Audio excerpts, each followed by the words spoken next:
He returned home 3 days early, expecting silence. But the billionaire froze. His housekeeper stood in the kitchen with 2 infants pressed to her chest. Their mother had died. Their father had disappeared. And for 3 desperate days, she had no one to turn to. His anger demanded her dismissal. But what happened next changed them all forever. The front door clicked softly behind him. Daniel adjusted his tie, stepping over the threshold. His custom-tailored blue suit still looked impeccable. After the trip, he had arrived 3 days earlier than planned, tired of arguments in conference rooms and fake smiles. All he wanted was silence in his house on Forest Street in Moscow. But muffled sounds came from the kitchen. Soft sounds of feeding children. His face darkened. He had no children, and he paid generously to ensure no strangers' little ones ran around his house. He strode decisively toward the kitchen. His polished shoes clicked loudly on the parquet floor. What he saw made him stop, then boil with rage. His housekeeper Elena stood in her blue uniform and yellow gloves, wiping the countertop.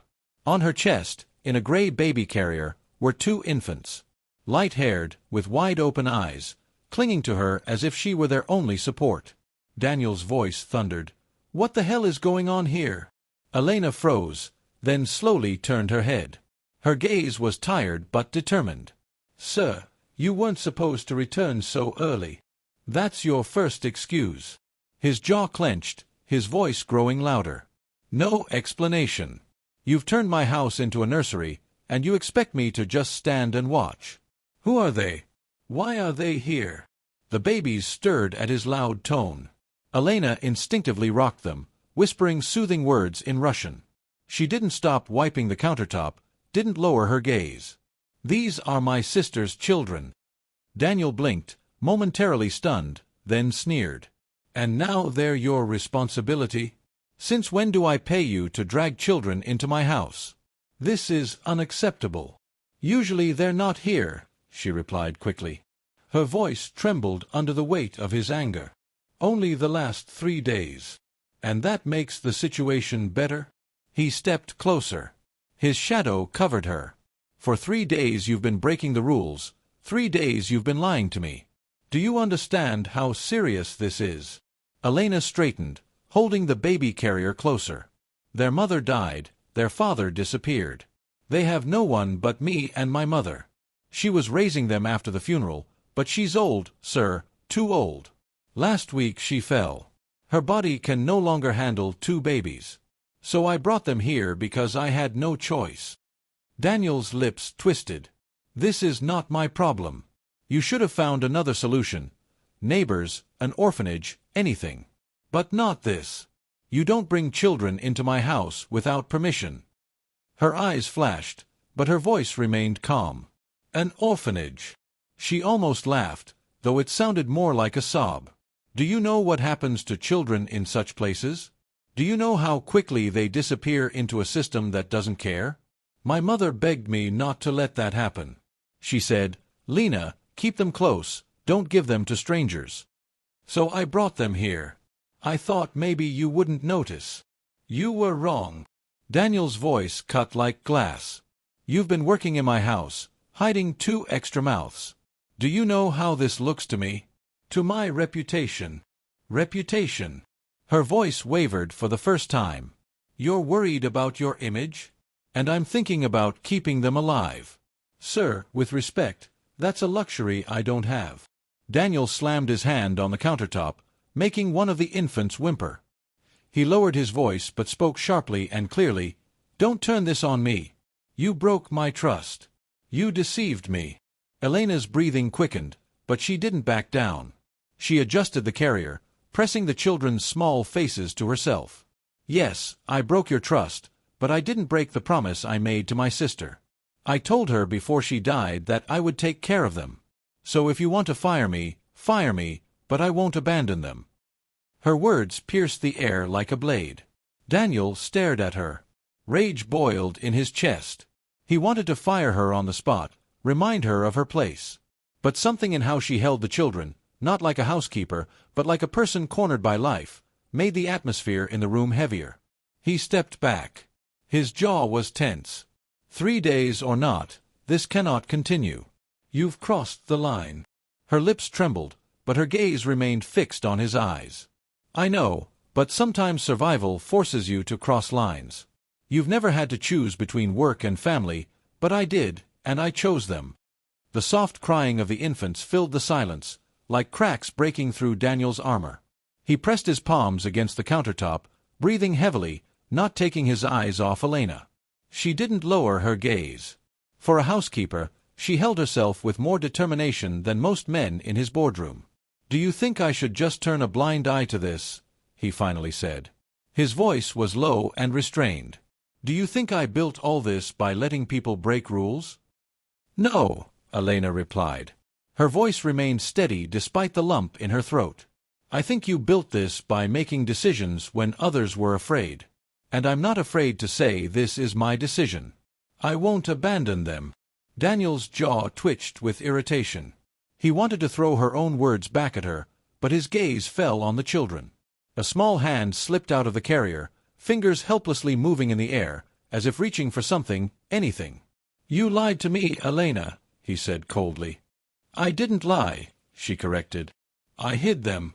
"Yes, it's a betrayal, but it's only been 3 days, sir. Before this, my mother did everything.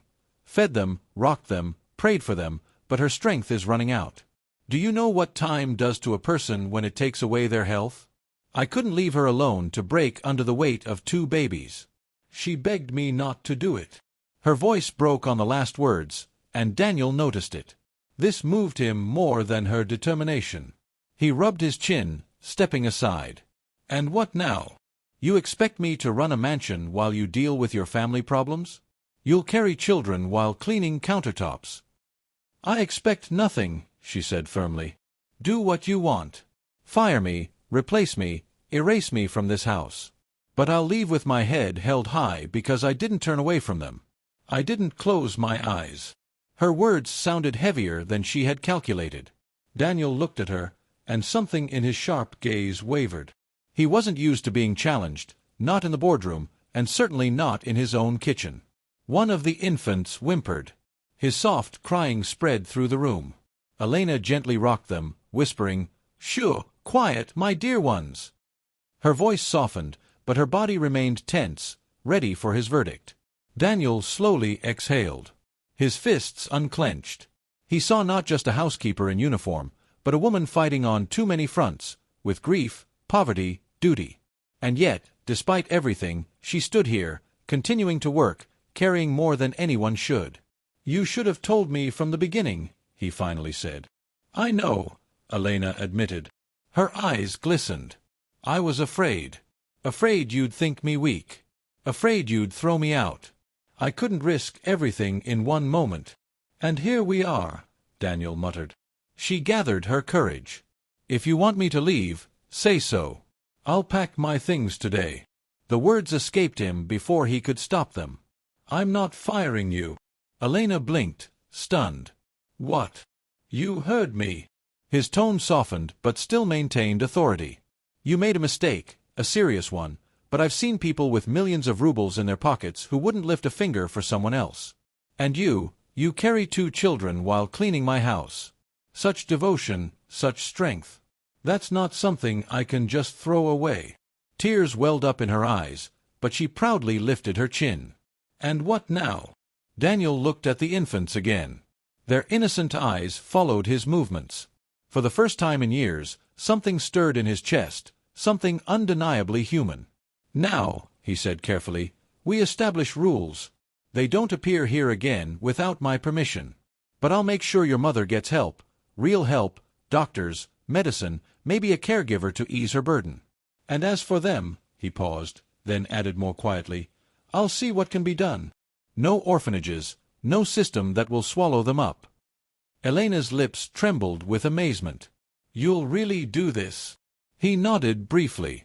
"Not for them, for you, because you proved something few can. Some promises are worth breaking rules for." Her knees buckled, but she held on, pressing the baby carrier closer. "Thank you, sir," she whispered in a trembling voice. Daniel turned away. His face remained impenetrable, but the steel hardness in his posture softened, giving way to something weightier, a responsibility he hadn't expected to feel. Leaving the kitchen, he left Elena, who, leaning on the countertop, finally let her tears flow. The babies pressed closer to her. Their warm breath warmed her chest. She kissed their heads, whispering, "We're safe, my dear ones, we're safe now." In the ensuing silence, the billionaire's footsteps echoed in the corridor. And though he would never admit it aloud, one thought haunted him. Sometimes wealth is measured not in rubles, but in the lives you didn't turn away from. In the following silence, Daniel's footsteps echoed through the corridors of his luxurious mansion on Rubliovo Highway. He went to his office, where the walls were hung with paintings by contemporary artists, and a huge oak desk was cluttered with documents and a laptop. Closing the door behind him, he sank into a leather chair, but the familiar comfort brought no relief. Thoughts of Elena and the two babies wouldn't leave him alone. For the first time in many years, he felt that his perfectly constructed world had cracked. Daniel was a man accustomed to controlling everything, from billion-dollar deals to the smallest details in his home. He had built an empire in technology, where every mistake could cost millions of rubles, and every wrong step threatened collapse. But this situation with Elena was different. It didn't fit into his calculations, didn't yield to the logic he had lived by all his life. He could have fired her with one word, but something inside, whether conscience or a long-forgotten sense of humanity, wouldn't let him do it. The next day, Elena came to work without the children. Her face was paler than usual, her eyes red from lack of sleep, but as always, she set about her duties with familiar thoroughness. Daniel watched her from afar, standing by the living-room window. She wiped crystal vases, adjusted curtains, moved with the same calm confidence with which she had defended her nephews yesterday. He noticed how her hands trembled slightly, but she didn't allow herself a moment of weakness. "Elena," he called when she passed by with a tray of clean linens. She stopped, turned to him, but didn't raise her eyes. "Yes, sir. I was serious yesterday," he said, crossing his arms. "I'll find a way to help your mother and the children, but I want to know everything. Who is their father? Why did he disappear, and why didn't you ask for help earlier?" Elena took a deep breath, as if gathering strength. "Their father, his name is Alexei. He was my sister Katya's husband. They lived in a small house in the Moscow suburbs, in Sergiev Posad. He was a good man, but weak. After Katya's death, he just broke down, said he couldn't cope, and left. No one knows where he is. I tried to find him, but—" She fell silent. Her voice trembled. "And I didn't ask for help because I was afraid. In our family, we were always taught, manage on your own. And I managed, until my mother fell." Daniel nodded. His gaze softened. "Good. Today I'll arrange a doctor for your mother and a caregiver if needed, but I want you to be honest with me. No more secrets." Elena looked at him. Her eyes glistened with held-back tears. "I understand. Thank you, Daniel Sergeyevich." In the following days, Daniel kept his word. He hired a doctor who examined Elena's mother, Anna Petrovna, and prescribed treatment for her recovery after the fall. A caregiver came every day, helping with the children and household chores. Elena no longer brought the babies to the mansion, but Daniel noticed that she worked even harder, as if trying to prove she was worthy of his trust. But the story didn't end there. A week later, Daniel was sitting in his office, reviewing reports, when his phone rang. It was his lawyer Igor, a man he trusted with the most delicate matters. "Daniel, I checked the information about the children's father, Alexei," Igor said. "I found him. He's in Ekaterinburg, working construction. It seems he doesn't want to return. Says he can't raise children alone, but he's ready to sign documents to transfer custody to Elena officially." Daniel frowned. "And what does this mean for her?" "For the children. It means Elena can become their legal guardian. But it's expensive. Legal services, document processing. Plus she'll need to provide the children with housing, education, everything necessary. She won't manage without support." Daniel thought. He could just brush it off. It wasn't his concern. But something in him had changed. He remembered Elena's words, "Some promises are worth breaking rules for." And now he felt that this promise to help her had become his own. "Arrange everything, Igor," he finally said. "I'll cover the expenses. And find an apartment closer to central Moscow, so it's convenient for Elena and the children, not too expensive, but decent. Igor on the other end of the line fell silent, clearly surprised. Are you sure? This isn't your usual style. I know, Daniel cut him off. Just do it. Several months passed. Elena and the children moved to a new apartment on Tverskaya Street. It was a modest but cozy home with 2 bedrooms and a small balcony where Elena sometimes drank tea, looking at the city. The babies, Masha and Vanya, started going to kindergarten, and Anna Petrovna, thanks to treatment, felt better. Elena continued working for Daniel, but now she smiled more often, and genuine gratitude appeared in her eyes. One evening, when Elena was finishing cleaning, Daniel came to the kitchen. He rarely spoke to her about personal matters, but this time he stopped at the door. "How are they?" he asked, nodding to the side, as if the children were somewhere nearby. "Good," Elena replied, smiling. "Masha already speaks in full sentences, and Vanya is trying to catch up with her. Thank you, Daniel Sergeyevich. You changed our lives." He waved dismissively, as if it meant nothing. "I just did what was right." But deep down, he knew it was more than just right.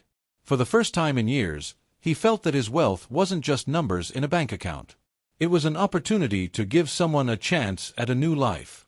And perhaps it was his own chance to become a person he himself could respect. If this story touched your heart, don't forget to like, share, and subscribe to the channel so you don't miss new inspiring stories about struggle, survival, and hope. Write in the comments what you would have done in Daniel's place. Let's continue the discussion.